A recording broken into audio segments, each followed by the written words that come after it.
Welcome to A Toast to Truth. This is where I share the mental, financial, and emotional frustrations of being an entrepreneur. This is season 8, episode 4, How to Use Entrepreneurship as Your Way Out. And this week, my special guest co-host is Chimere Norris. Now, Chimere and I have known each other for a few years. We met at, I can't remember if it was Lisa's event. Yes, okay, it was Lisa's event. I don't even think that, no, that place isn't In even open. It's, 2012. yeah, it's a totally different name, lounge or whatever. So we met at another blogger's event, and everyone knows I'm an entrepreneur, so I don't like walking around and I don't like talking to new people. And for some reason, I saw Chimere and I just walked up to her and we clicked like instantly. And we have worked together over the years. We have supported each other businesses over the years. And so I'm excited to have her kind of talk about her journey and entrepreneurship. And then, carving out space for herself here in Houston. So if you want her full bio, you go to the show notes and you can read that. So before we hop into the conversation, let's go into today's question. Okay, so today's question is, what is so significant about entrepreneurship for women? I think I think it's a layered question. Yes, it is. Because it has a different meaning for every woman. Absolutely. And I mean, just even on the first portion of it, entrepreneurship, why is it necessary for anybody, right? The times that we're in with the most recent government issues with the employees being laid off, or not laid off, but not being paid to work, this is just a reminder of sometimes we feel like we have security with certain areas, or job security, or even business security. And in a matter of moments, all that can be taken away from us.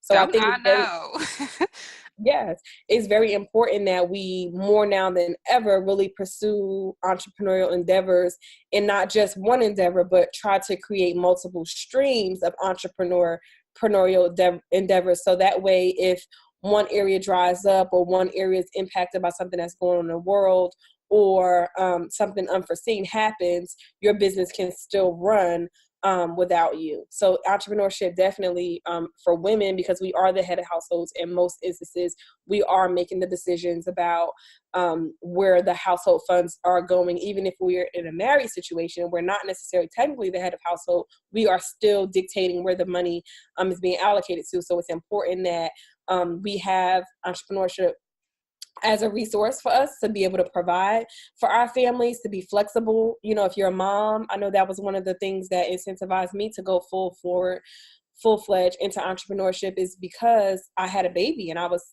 went back to work after 4 months of maternity leave, and, was at work, round trip between the travel commute there and travel home. It was about 12 hours a day. And I was only seeing my baby for an hour and a half every evening before she went to bed. And I just felt like, what am I doing? So I think that it also provides flexibility, if you are a parent, to be able to carve out more time in your household, and with your children, and with your husband, if you have one, and those kinds of things.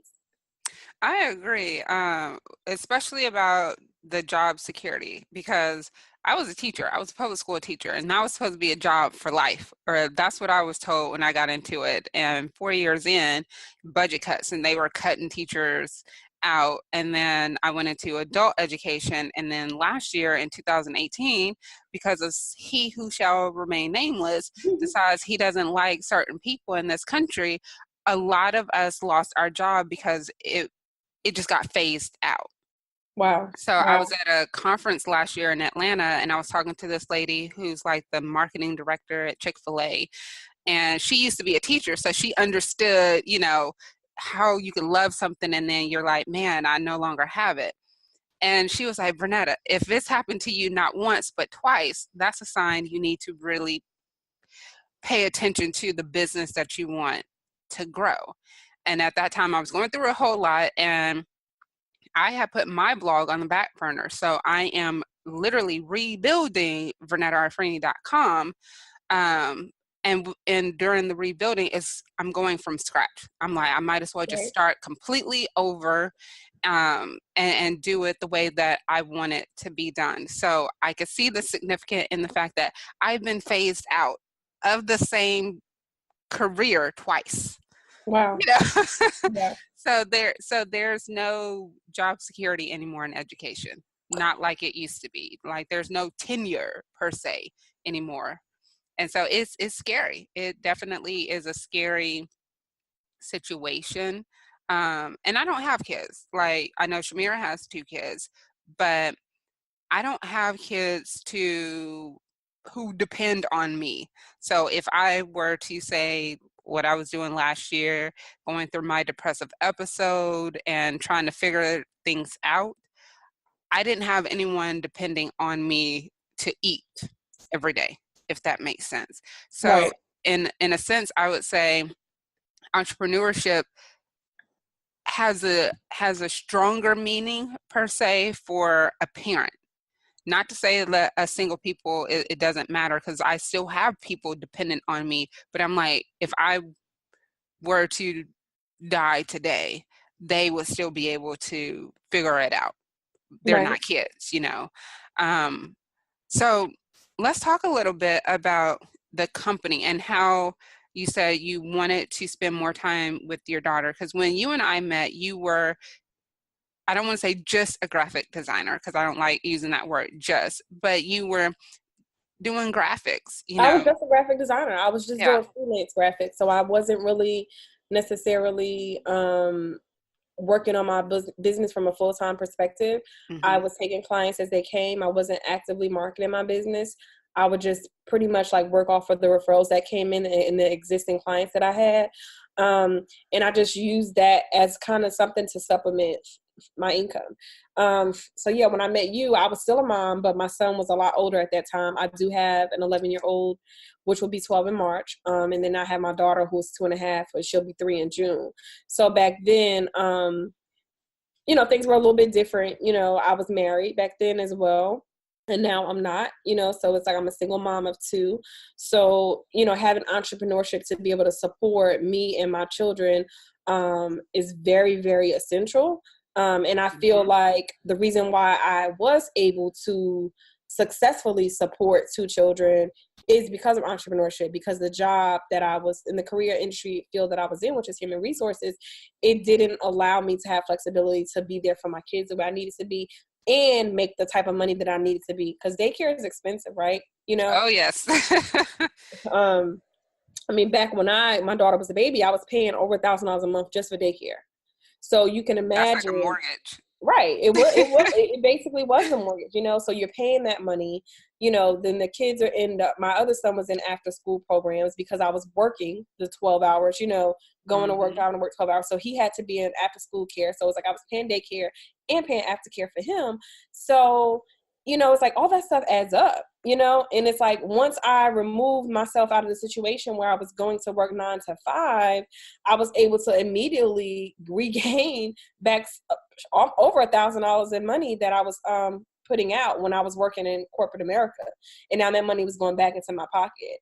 Now, of course, I did have to put my daughter back in daycare eventually as my business started to grow, as I started to restructure things, because, meeting with clients and actually Yeah. being able to work and be productive required her to be in an environment where she could thrive and that she could learn and grow. And then I needed to be in an environment where I could thrive and grow my business. So I eventually incorporated back some of those expenses that I had, but it was by choice and not because I had to. Yeah, and then with that as well, the flexibility of choosing, you could choose a better daycare, Mm-hmm. because now you have the option of not being limited by this is how much money you're going to make on every paycheck. So Mm-hmm. if you want to Well, give see, her, yeah. it's funny that you said that. So my daughter has been in the same daycare since she was 6 months, and it's an expensive daycare. And when I remember, after I went back on maternity leave, I had gotten a raise while I was out on maternity leave. And when I got back, like it pretty much, it impacted my paycheck maybe by $15. right? So they give you this 3% raise and you're supposed to be forever grateful for it. But when I really looked at the dollar amount that it impacted on like what I was bringing home, it was only $15 per pay period that it impacted it. So my expenses, and I explained this to my boss at the time, I said, hey, you know, when I accepted this position, I was I was in a different financial circumstance, you know, and I brought to her all of my accomplishments since I was with the company. I brought to her everything that I had, all the value that I had added. I brought to her a spreadsheet of all the money that I had saved them. I had reassigned some vendors and saved the company some money.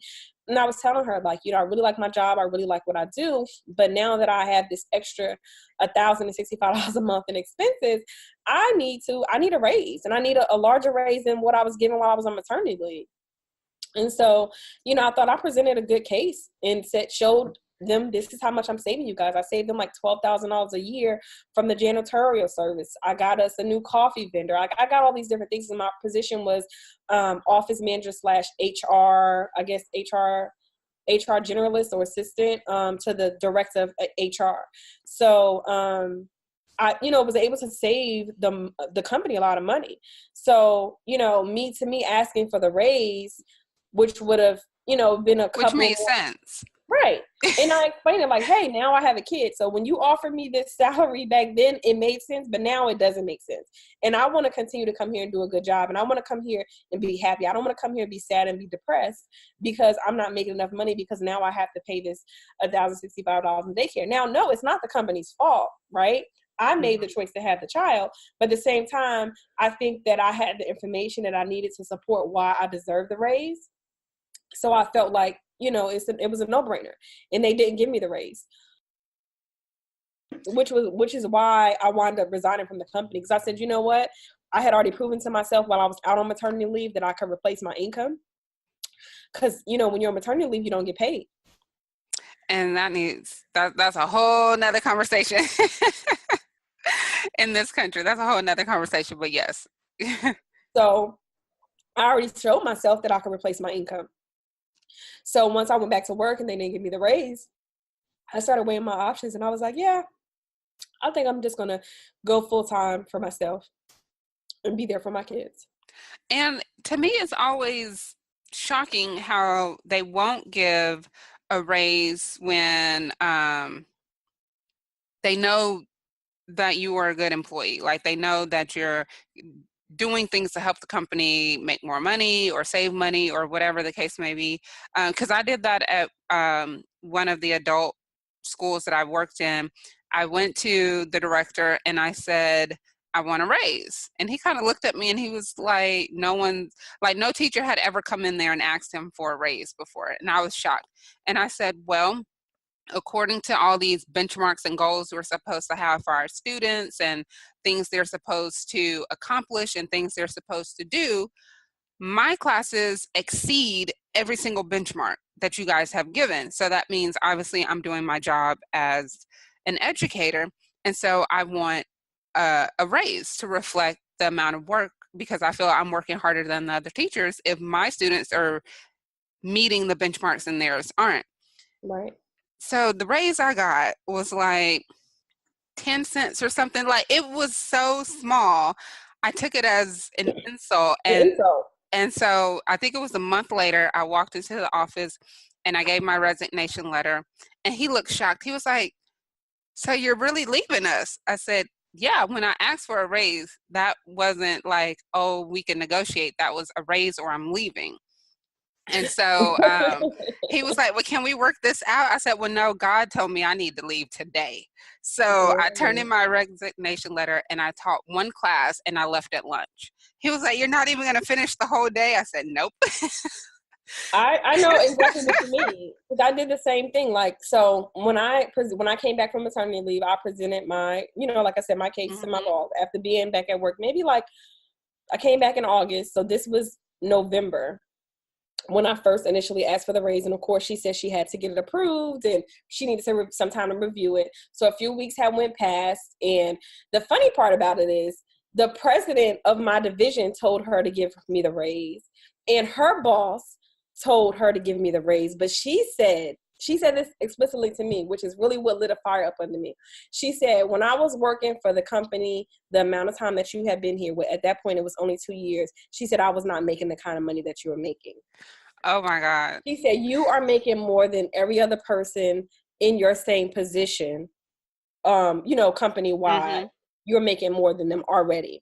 And so she said she felt like personally, it wouldn't be fair to give me the amount of money that I was asking for in a raise based on my length of service with the company and based on the fact that I was already making more than more people that was in my position.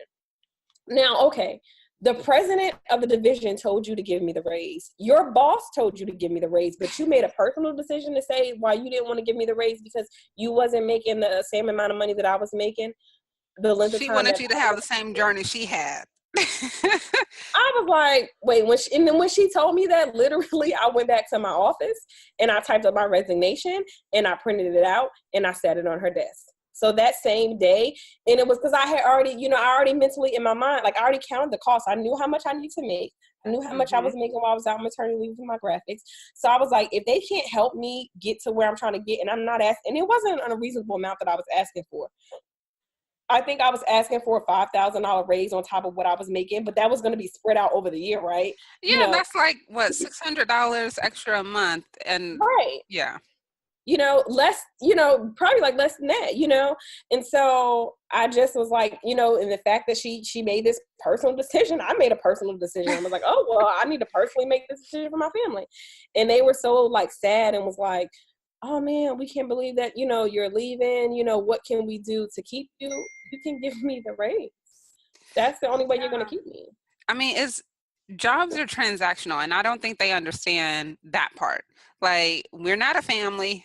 I don't like y'all enough to want to hang out with you outside of work. I will go to the office Christmas party because that's once a year, but we not friends. Like, I'm there to do a job, and then on payday I'm there to get paid, and then if I exceed what you're asking me to do, then the paycheck should exceed what you were giving me beforehand.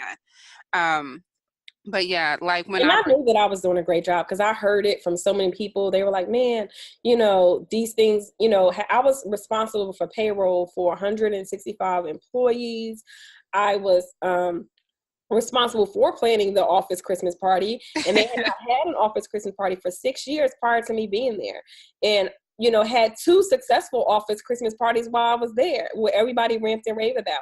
And not only office that, Christmas parties are a headache for a lot of people because everybody complaining about what they want, what they don't want, right, where they want to go, where they don't want to go, budgets. I'm like, just show up and be quiet or stay at home. Like, right. It's not that serious. I planned successfully, and that's a lot of people to please. And so I knew that I was doing a good job. But, like you said, sometimes, God will give you the nudge and say, hey, I've given you these gifts. I've given you these talents. What are you going to do with it? And, only for so long he'll give you that cushion until you leap. And then sometimes you get pushed, or sometimes you're forced, or sometimes you have to make a choice. And I had to make a choice because I already had seen what he was able to do when I was on maternity leave. So I said, okay, if I use a little bit more effort than what I was really doing when I was on maternity leave, I can make this work. And so, because I had entrepreneurship, because I had skill set, because I had a talent, I was able to get out of that situation. I had a way out. And those 2 years also, I would say, gave you a skill set so that that you're going to be able to use to expand and grow your company. So it's not like, and we'll talk about this later in the episode, but you're not a solopreneur. Like, I'm a solopreneur, but you're not a solopreneur. You have a team. Like, you have, you have team. Now I have a team, but for the first, so I officially went full-time in 2016. December 2016, and I just added my first team members in August of last year, but that ended in about October of last year. And then I still kept some of them on. I had some vendors that I brought on as subcontractors or whatever, so they're still a part of my team. But there's even growing pains with that, right? Because when you're used to being responsible for yourself financially, and then you have to be responsible for other people financially, it's a different level, a different burden. And so there was some growing pains associated with that. But now, thankfully, my business is doing well enough to where I am able to continue to grow my team. And thankful for entrepreneurship that I, able to not only employ myself, but now employ other people. And see, that's okay. So because you worked in HR, you have that structure of what people should do and not do, and how to manage and handle. Like, even though I've led groups, I don't like leading people in a sense where I feel like you're having to manage them. Is in that case, I get easily annoyed because I'm just like, I've shown you once. Why don't you know how to do it? So I know, and it's crazy because I'm a teacher. I did that for 11 years. I have no problem going to a classroom and showing students how to do something. But when it comes to entrepreneurship, if I feel like I have to show you something more than 2 times, I'm just like, why?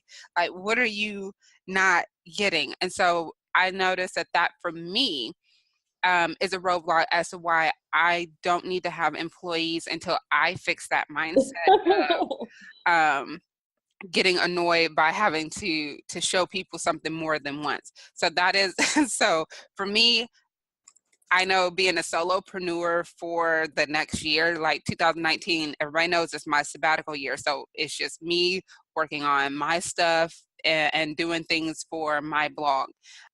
And that's something people don't, especially in entrepreneurship, they don't take the time to pay attention to their deficits, their weaknesses. Like, they want to always put blame on other people.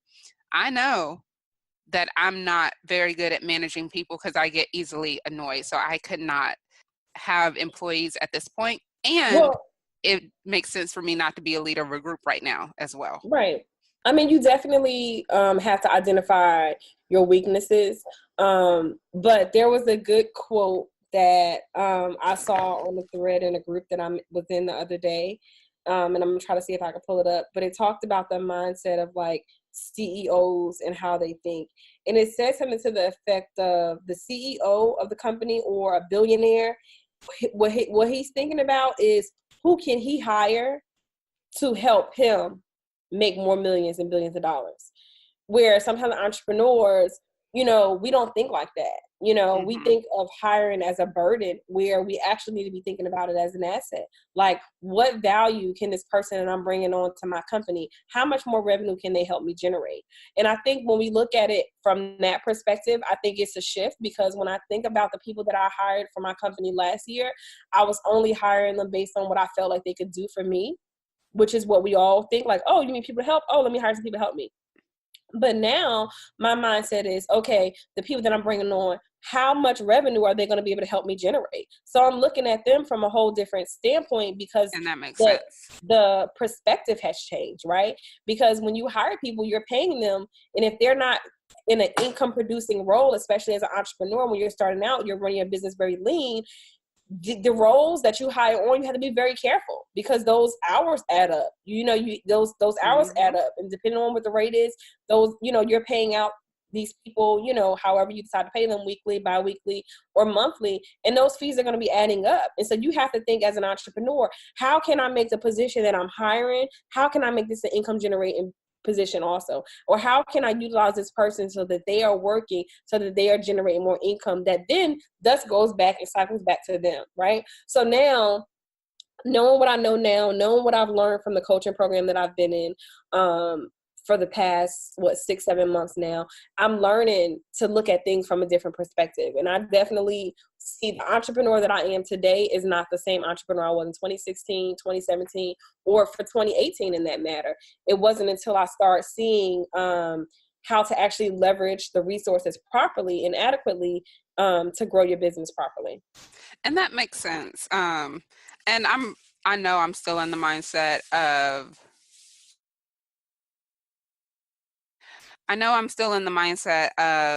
people I've worked with in the past, like Chimere knows. Well, a lot of you know if you listen to season 7, because I did a whole season on that. I know there's still things that I'm having to let go. Hurts and pains and frustrations. And I just use the term annoyance to describe all of that. But I know once I completely release it, I'll be able to really expand and grow. Because like Women Are Game Changers was huge. We had a national tour.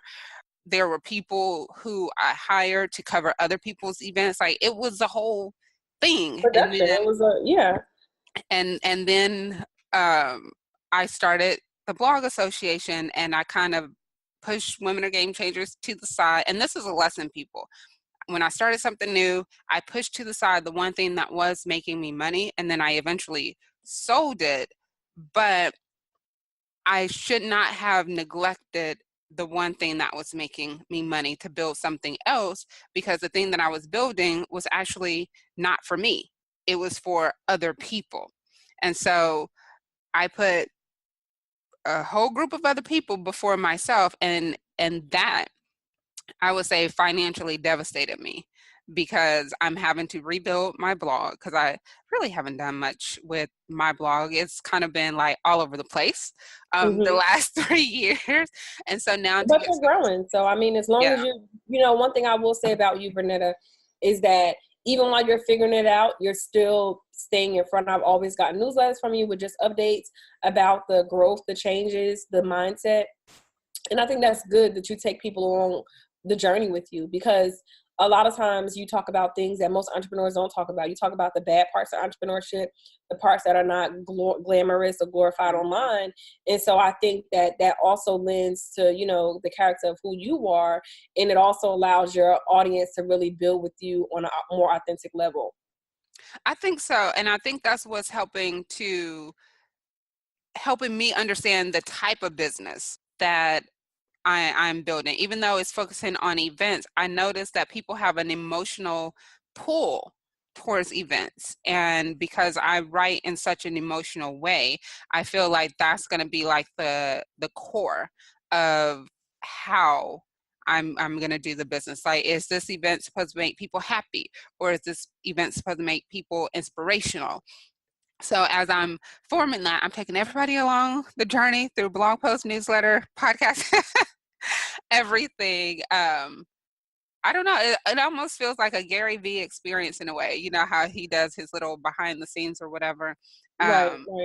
And I think people get more, and you get better clientele, because people see the process. It's that authentic experience. Yes. Yeah. And so, like, with you, growing from freelancer to now boss, I mean, literally, well, we're definitely going to have to talk about like the creative, how you've gone from like graphic designer to creative agency. But let's stick with the mindset for a moment. So how, I know you're in a mastermind. Was it like one day it all clicked and you're like, okay, mindset has to shift in order for things to grow? Or did you gradually see yourself moving into a new direction with the mindset change? Well, it definitely wasn't a one overnight kind of like aha moment. It was more of a gradual thing for me. I saw what I was able to do on my own, and with the amount of knowledge and skill set that I had on my own, you know, but I knew that there was more. And not that I didn't know how to get the more, I wanted to be prepared for the more, right? Because a lot of times, you know, we pray for things and then things come in our lap and we can't manage them, or we mismanage them, or we miss opportunities, or we ruin opportunities. And so I didn't want that to happen. So I knew that I needed to get some infrastructure support around my business that will allow me to scale from just being a freelance designer into growing into an agency. And also what dictated that was the amount and the types of clientele that was expressing interest in me working with them. You know, I went from doing graphics for, you know, individual brands or mom and pop brands, or small organizations, to restaurants wanting to work with me, to PR firms wanting to work with me, to marketing firms wanting to work with me, to, companies now, you know, global companies that are knocking on my door and wanting to work with my agency. So it's like, when you have those kind of opportunities that are presented to you, there definitely needs to be some strategy behind it. And I was flattered, but I also know that I needed the infrastructure in my business to be able to scale it properly. And so that's why I joined the mastermind, because I saw the advantages of what they were able to do for other business owners who was in similar situations. But I also was like the network that was associated with being a part of the mastermind, and knowing that I could ask questions and build relationships with people that who may have already done similar things with their business, even if they're not in the same industry. I mean, I've been in masterminds, but they were brief.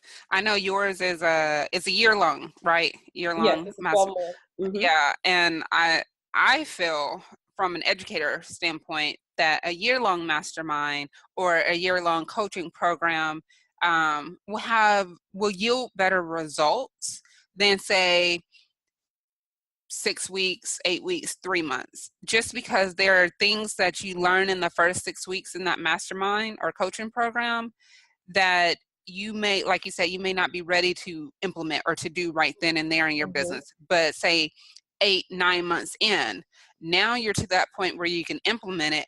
But if you're no longer in the program, because the program was 6 weeks, who are you going to ask? Like, hey, am I doing this right? Or Mm-hmm. I'm seeing, oh, this is really working. So is there something else I can add or something else, I can do?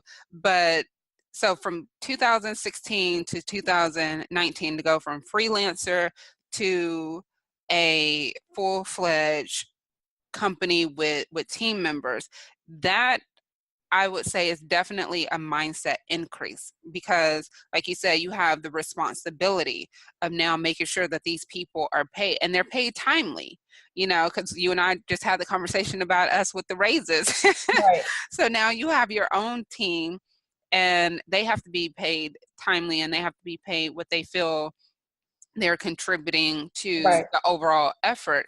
And so a lot of people don't understand with leadership roles, in a sense, there's a level of responsibility that you have. And it's not just, oh, you're just paying for these people.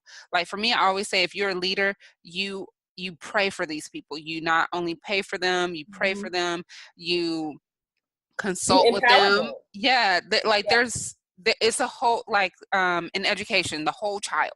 You Right. want to educate the whole child. Well, if you are the boss, you want to, like you said, empower. You want to make sure that your team, they have the right mindset.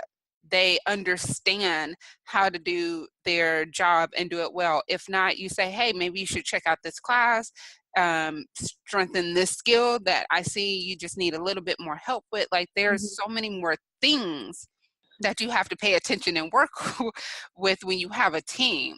And so Well, let I me know a lot of people are scared of that fact.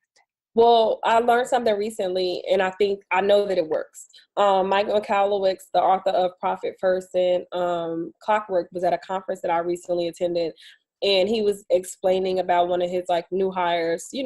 When he started to like expand and add people to his team, and he was stating how the person kept coming back to him, asking him questions for every step of their job, and so he kept giving them answers. And he said it starts to frustrate him because he's like, man, I'm trying to get work done, or I hired you to do these things, but I'm making all the decisions. And so at some point he had an aha moment and said he needed to have her feel empowered to make the decisions on her own. So he said eventually he started to tell her, what do you think is the best thing to do? What do you think is the best choice? I hired you to come into the business to make the business run, smoother, or Mm-hmm. so what is your decision?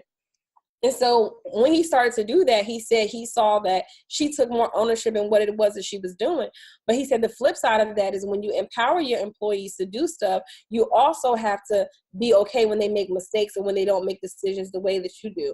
And he said that's the part where most people have challenges, is because when they give people control or they delegate, they are measuring the results based on how they would have performed on themselves. And he said, you can't do that. He said, you have to give people allowances to mess up. You have to give people allowances to create their own way. You have to give them allowances to learn from their mistakes. And so he said, if somebody screws something up majorly, he said, it's not your job to be upset.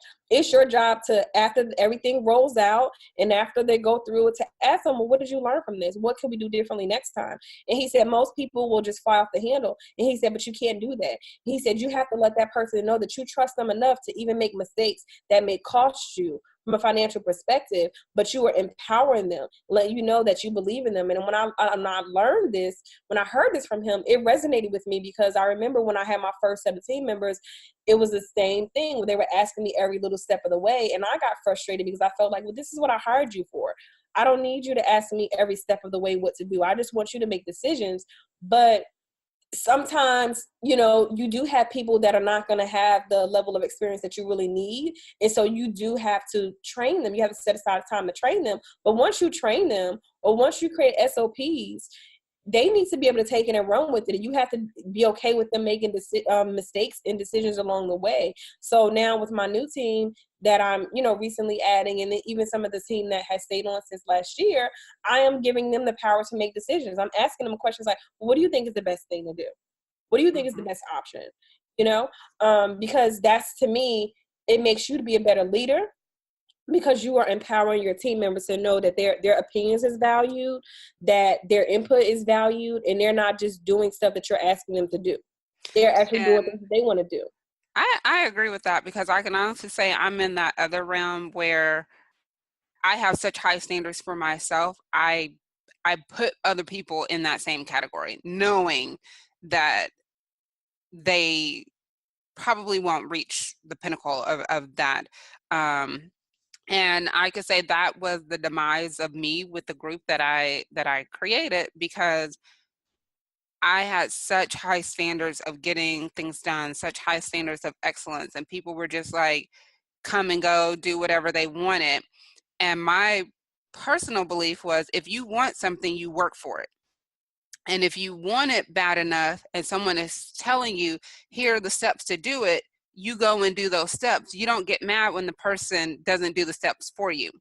And so I know personally for me that's why I felt like I needed to take a break this year from leading anybody, because I get annoyed and frustrated when I don't see them reaching their full potential.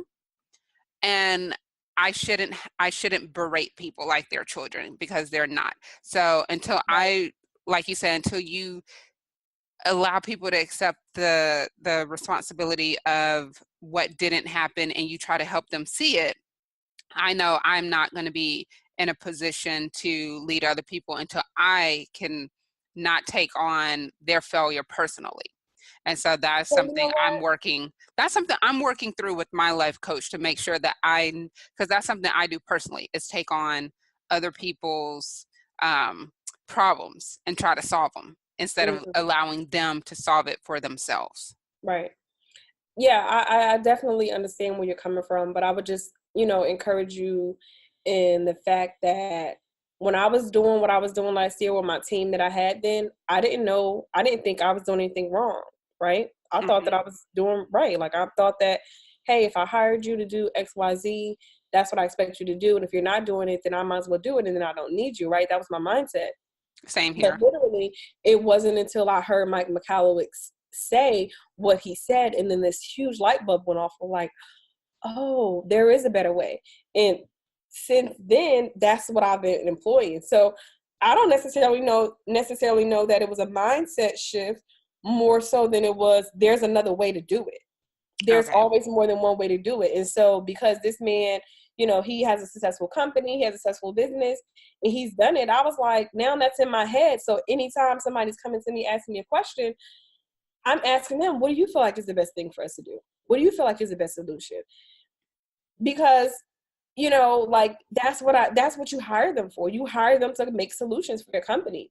And it's not to say that I don't trust my decision making, but I know you've probably heard the concept of simplified decision making. We talk about, like, billionaires like Warren Buffett, Jay-Z, and Mike Zuckerberg, why they wear the same uniform, or they have a uniform, or they just wear simplified clothing, because that's one less decision they have to make in the morning. They want to reserve their decision making for high level things, right? So the same thing applies to my business, right? It's like, it's not that I can't make the decision that I'm asking the employees asking me about, or the contracts asking me about, but I want to reserve my decision making for the things that really needs my attention and needs my decision. I want to reserve that for my creativity. I want to reserve that for business development. I want to reserve that for forward planning. You know, let me focus in those areas, because if this is what you're a subject matter expert in, let you be a subject matter expert, because I too have to remember the trials and tribulations of being a designer. I started designing in 2003. So from 2003 to 2016, I was a freelance designer. I was in a freelance mindset, right? Mm-hmm. I could have been starting an agency, but I didn't. My mindset was just on, hey, let me make some extra money on the side here and there. And whenever I need more money, I'll just hustle a little bit harder.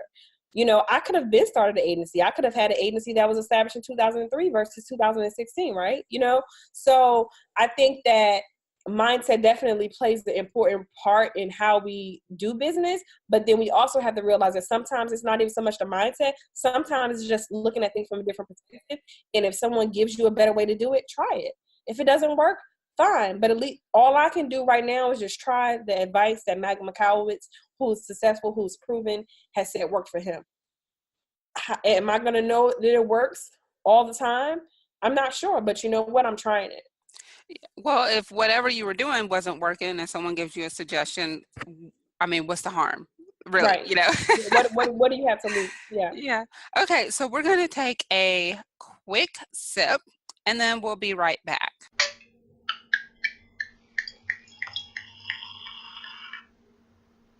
So I'm very particular about what I recommend and use. As a loyal user over the past 5 years, I chose to use Gumroad as my e-commerce platform.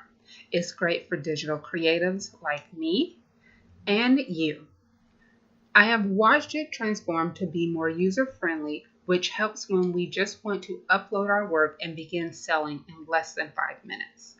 I've also used it for memberships, ticket sales, consultations, and digital training videos, to name a few ways to use the platform.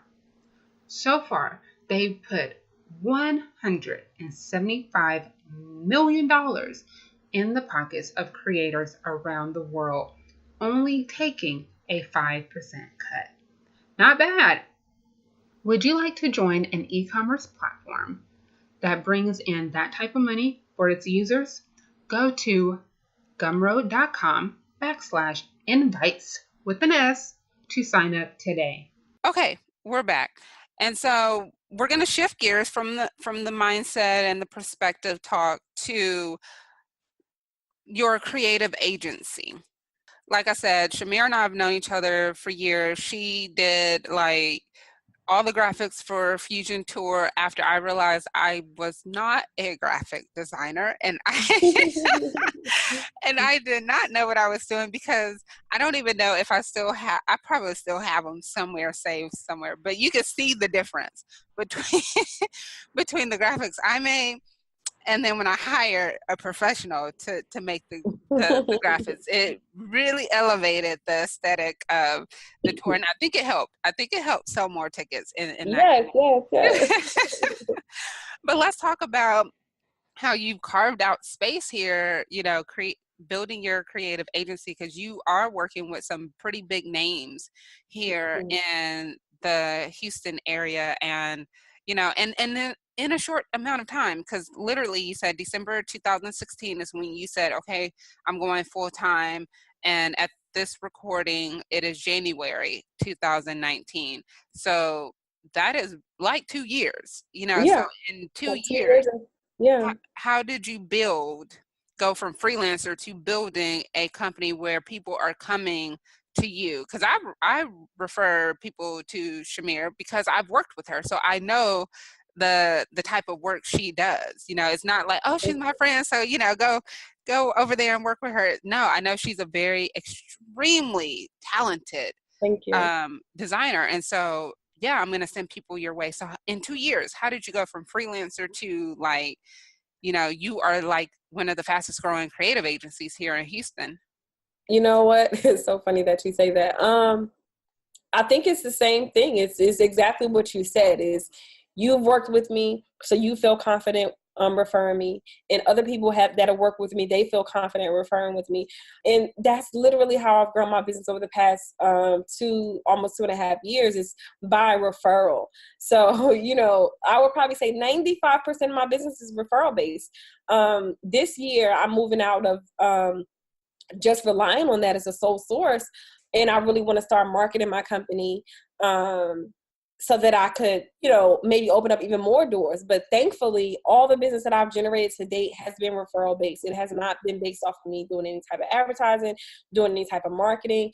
My marketing, my advertising has come from me providing great service to my clients, and my clients feeling confident enough to say, hey, yes, this is the person that I'm working with, and she takes good care of me, so I know she's going to take good care of you. So I think that has been the sole reason why my business has grown as fast as it has grown, and as steadily as it has grown.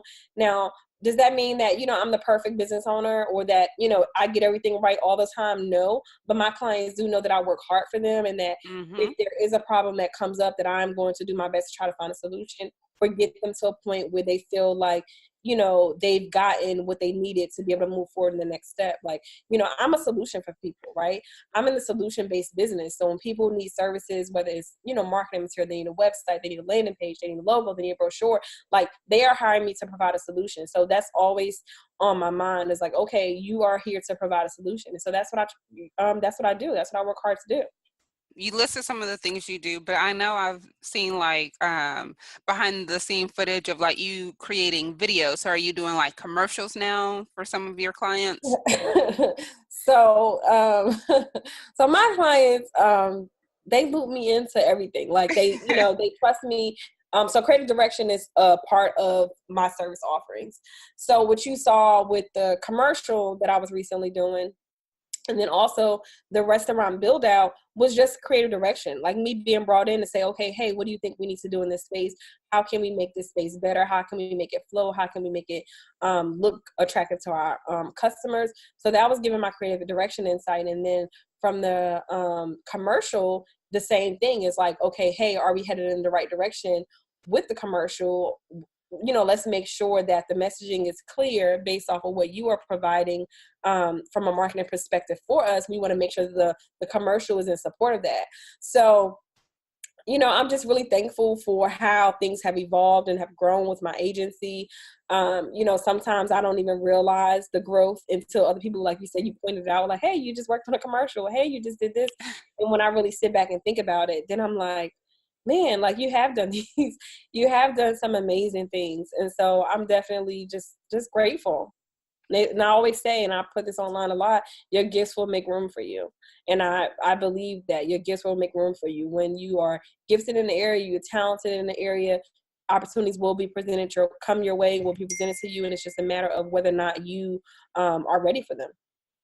Yeah, that's the key part, what you just said at the end. Are you ready for them? Because a lot of times people say, oh, I never get opportunity. But if they really sit and look at the events of their life, they may have missed opportunity because they weren't ready. They may have missed opportunity because they overlooked it, or they may have missed opportunity because they felt like it wasn't in the way that they wish that opportunity has come. I know there have been times I've missed the opportunity because it wasn't the way I wanted it to come.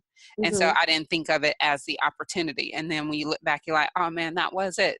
Like that was the opportunity. So now I look at everything that comes my way and I filter it to see, does it align with certain things that I know that I want to do. So if I'm only focusing on events and someone's asking me for something totally out, like social media management, what I used to do, I'm going to have to turn that down. It's not an opportunity. It's not an opportunity for me, but there are people that I have trained and there are people that I know that I can refer. So it may not be an opportunity for me, but I'm like, oh, I know so-and-so said that they needed another client. That's an opportunity for them. And so we have to see things coming our way and know not to say yes, because a lot of entrepreneurs, when you feel like, oh man, I have bills to pay, trust me, I am there, people. When you have bills to pay, you want to say yes to everything, and then you realize you're taking on all this extra stuff, extra work, and it's not even worth whatever it is you The charge. trouble. Yeah. Yes, Yeah. it's not even worth it. Yeah, I mean, I definitely, I do recognize and understand where you're saying, because I have been in positions where it's like, should I have really taken this on? Or should I have really extended myself in that capacity? And now, I guess I would probably say over the past 6 or 7 months, now I am in the mindset, and then going back to that mindset shift is like, now I'm finding people to delegate those things to. Like, oh, this person does this kind of business. I can still get the client, right? But I can outsource the work to them. Or get a So, referral fee. I do that with some get a people. referral fee. You know, and so that's what now when I'm thinking about different things that maybe is not my strong suit, then that's how I'm handling those situations. But definitely it's just a delicate balance, because like you said, you know, you're still an entrepreneur, you still are relying on your clients, you know, incomes or revenues to support your lifestyle and support your business and support your family. And then if you have a team member, support their families. So sometimes we do find ourselves in compromising positions where we have to maybe like bend a little bit or take on work that's outside of our range. I don't recommend us doing that, but I do recommend that you stay open to opportunities, because, you know, like, no, I have not been hired by a company before to provide creative direction for a commercial, but I have been hired by companies to do creative direction for photo shoots, you know? And so instead of me saying, no, I'm not going to be able to do that, I just use the experience that I had from, you know, the years of owning a magazine, the years of planning photo shoots, the years of working on photo shoots for other clients. And I use that same skill set and mindset to transfer into then providing creative direction for a commercial. So sometimes some things are relevant and you're able to kind of like spin into new arenas, and it can open up new doors for you. So I think that it's good to stay open, but I agree with you. If something is just completely not it's out of your scope of where you're trying to take and grow your business, then sometimes it's just a hard no, and you just have to refer that person out. And you have to be okay with thinking you're going to miss money, because sometimes you're actually not missing money, because if you say yes to that, then you No to could be something else. saying no to the opportunity that was meant for you. Right. Like at the end of last year, I stopped working with a client, and it was a service that I had never done before. I didn't ever have plans to do it. I don't plan on doing it for anybody else ever again. But it was a I'll say it was a learning experience, because everything I did for that client, even though the client and I didn't always see eye to eye, I went and transferred those same things that I learned working with that client for myself, and I ended up getting paid for myself for doing the exact same thing I was trying to do for the client that the client wasn't being receptive to. Oh, Even though wow. I would never do this service for anyone else, just because it's so far outside of what it is I want to do, I learned some things. So yeah, there can be times where if you really pay attention and you take an opportunity outside of anything you've ever done, and you pay attention to the skills, then you can then you can transfer those skills. So Right. I focus on event marketing. I don't do advertising. I don't. That's a total. I learned so much in that amount of time with me doing the advertising. And for anyone listening to this podcast, I never planned on monetizing this podcast like ever. This is my little space to share my journey, bring my friends on, and we just chat, have a good time. This season has been monetized by what I did with that client that they weren't being receptive to. I went and did it all for myself. I went and did it all for myself. So in that sense, I shifted and created the opportunity when I saw that door was closing. So Chimere is right. You can kind of spin and create your own opportunity from something that you weren't originally like, oh yeah, this is something I'm going to do. But no, I'm not ever doing advertising for anyone. Never, not ever again. That is so hard. My hat's off to everybody in the ad world. Hats yes, off to you. I know that was, back when I owned, I've owned 2 magazines, and, Concept Boss, I think we did great as a magazine both times. Subscribership, I think we did great as a magazine both times. But advertising, oh, that's a whole different beast. It is. It is not for the faint at heart. I'm gonna tell you that, right? You will face so much rejection that you're just gonna think your second name is no, not interested. Right. No, not interested. Okay, so one thing before we kind of wrap up with this conversation, what I want people to really get, and this is before we get to the final toast, people, but what I want people to really get is how hard, I don't even want to say how hard, but like talk a little bit about the work ethic that people have to go from freelancer to uh I want I want to say you're a small business owner now. Like kind of move past the entrepreneur but into small business. So what is the work ethic? That'll be the last thing we touch on before we wrap up. So what is that? It definitely is a different,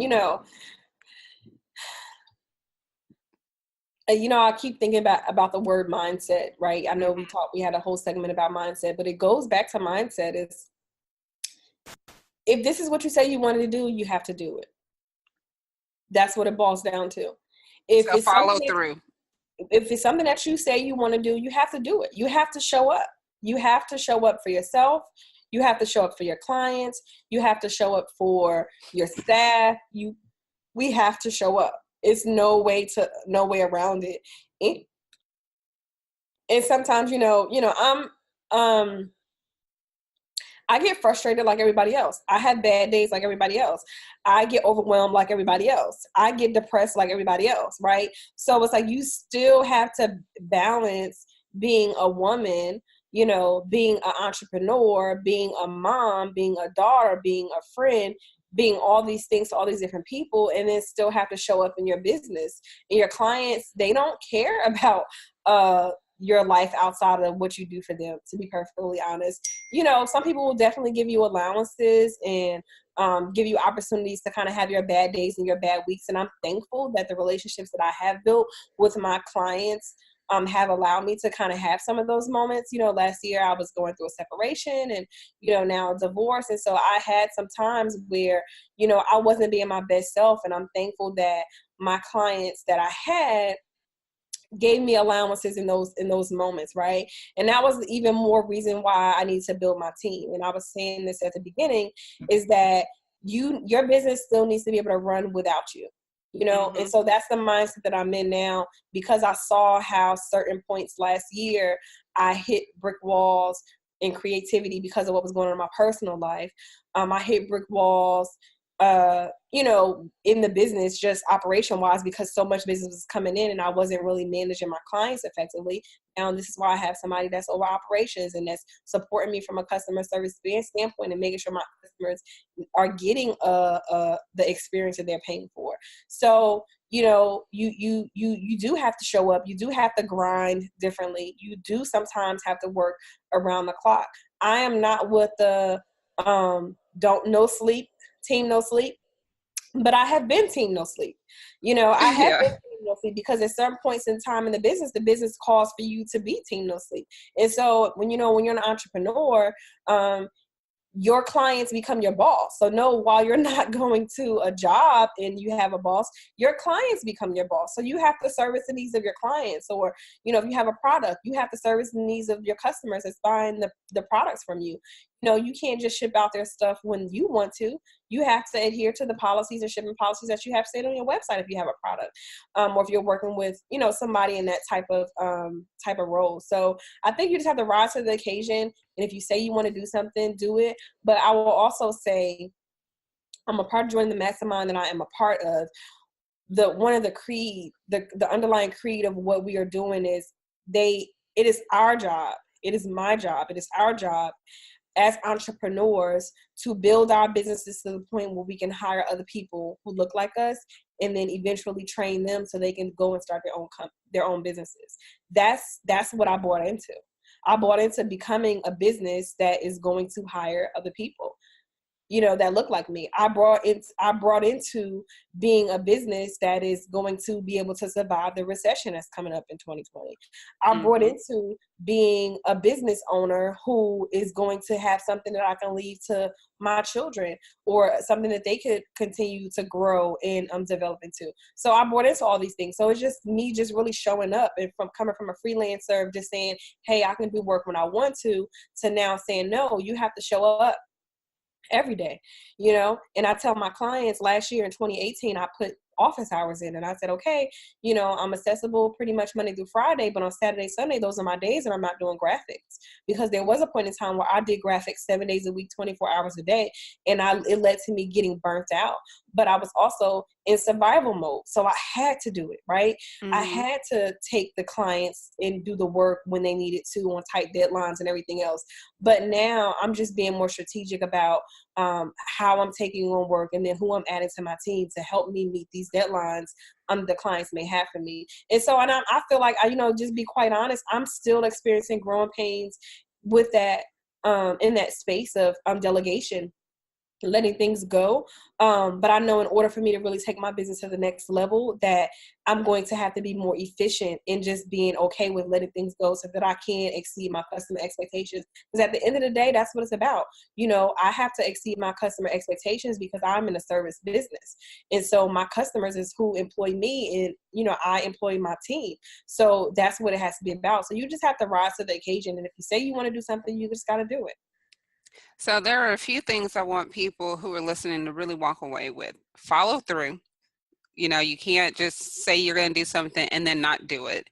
You also talked about like the creeds that you committed to in your mastermind, like have a higher reason or a higher purpose for what it is you're doing with your business. Because honestly, if you don't, you're not going to be as committed or as focused on doing the things for your business. Right. Another thing you talked about is like the economic cycle, like your clients pay you, you pay your team.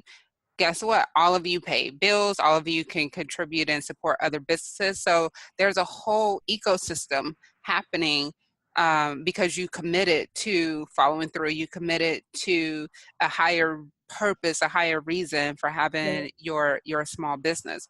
And so for anybody who has a business, that's something you need to think about, like how good is your follow through?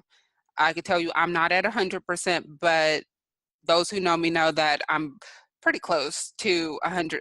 I'm not going to commit to something that I'm not going to do. Like, I would feel bad if I said, hey, Chimere, let's work on this project. And then she does all this work. And then I'm like, girl, I really wasn't feeling it.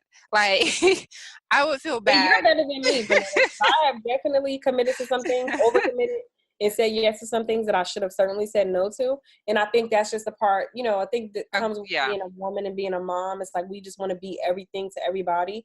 But again, But I don't have a problem saying no. Yeah. Like, you have to know how to say no. Yeah. I know that's something that I'm learning. I'm still learning. So pray for me, girl. Pray for me. Yes, a lot of women have that. I have no problem, because I'm gonna tell y'all why. I use the word lazy, and I'm not a lazy person, but I use the word lazy as to why I say no. Because if I say yes to you, that means I got to do something. And do I want to do it or do I not want to do it? Is my laziness going to take over? My laziness is always going to take over if it's something I definitely know I don't want to do. So I'm going to say no. So it's a warped mindset, but that is why I have no problem saying no. Because I would let laziness win each and every time. I would let laziness win each and every time. That's real. But that's a good way to end it. Finding out, because I have a friend who's like, I just don't know how to say no. And I'm like, do I need to say no for you? Like, do I need to call these people back? I'm like, she can't do it. Like, she's busy. She can't do it. And she was like, I just need to, I said, it's not hard. What we take on when we say no is we feel guilty that we're letting someone down. But you know what? They're going to go find someone else to do it for them. Yeah. They're going to be upset for like 5 hot seconds, and then they're going to go find someone else to do it. That's why we all can eat, right? That's why there's so many business owners. That's why there's so many different types of breads on the aisle. Like, people, like, are going to have options, right? You know? Yeah. And so sometimes, like you said, you have to say no. That doesn't mean that they don't get to get done what they need to get done. They just may have to go through another provider or find another option or find another person to do it, you know, but you still maintain your peace. You still stay in the area of your, you know, maximum being able to operate, because you don't want to attach yourself to things that are going to drain you. You know, that's also And a part you of the can delegation. refer. I mean, a lot of times when I say no, I say, but I know other people who could do it. Here's their contact information. And Right. it goes back to that opportunity, you know, for other people. But yeah, so women, if you're listening, learn to practice it. You say no to your kids all the time. That's what I tell Oh, moms. I say, you say no to your kids all the time. all the time. Then you can say no to other people. Think of it that way. You know, like if your kid is asking for ice cream before dinner and you say no, if someone's asking you to do something you don't want to do, think of that scenario. So, Definitely. Thank okay, you. so we're going to take our final toast. Okay, so Chimere, what do you want people to walk away from this conversation knowing? I want, you know, people that are listening to just really, you know, if you've been sitting on some gifts, sitting on some talents, and you're trying to figure out, you know, can I really do this? Can I really make it work? I just want to just encourage you guys to just really just give it your all and go no holds barred. And we have to stop thinking about the they and the thems. What are they going to think? Or I don't want to do this because of them and those kinds of things. We just really have to hone in on ourselves and our own goals, and really just get anchored to the why we're doing it. Why are you doing this? Why are you releasing your book? Why are you starting a business? Why are you, and just really get firm in that, and just go forward. Because you know what, I just watched this documentary, The Fire Festival, Oh and gosh, I should this have done an guy, episode on that. I know, but what I took away from it was like he didn't care how it was going to get done. He just committed to doing it, right? And that's how we have to be about our business. We just have to commit to doing it. And so I just want to, anybody who's listening, commit to your vision, commit to whatever it is that you say that you want to do, and figure it out along the way. Because all the entrepreneurs that you see, the Gary Vaynerchuk's, the Damon Johns, the Chimere Norrises, we're Go ahead, all girl, put yourself figuring it in out. there. We're all figuring it out. You know what I'm saying? And so that's all you have to do too. You have to figure it out. You have to go. Because when I think about where I was as a freelancer to where I am now with the agency, the main difference is I just stopped being afraid, and I just started to say, you know what, I'm gonna just go forward and I'm gonna figure it out. And that's what you do. So the main takeaway is just please know that, you know, use your gifts, use your talents as a way out. If you write your way out of your situation. If you are a blog your way out of your situation. If you are an event manager, event planner, event plan your way out of your situation. If you are a customer service rep, provide customer service to get you out of your situation. Whatever it is that you do, whatever talent you have, baker, makeup artist, use that talent or gift to get you out of the situation that you no longer want to be in, and just take your business seriously and go forward. That's some good advice, because a lot of times people will try to do something else to get out of the situation instead of what they're good at. I would say my final toast for this episode is to take time to really look at how you're looking at things, because Chimere mentioned earlier about perspective when we were talking about mindset. And sometimes it's not a shift in mindset, it's just a shift in perspective on Mm-hmm. how you're seeing the situation. And so that's something that definitely was an aha moment for me, because it was a lot of things that happened last year that if I to go back and look at it now, it was probably just, you know, different perspectives Mm-hmm. of how people were dealing and seeing the situation. So that's my advice to you guys, is kind of look at the current situation you're in and see if you can see it through a different perspective.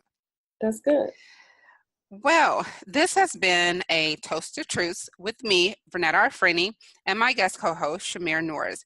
This is Season 8, Episode 4, How to Use Entrepreneurship as Your Way Out and the Consequences We've Encountered.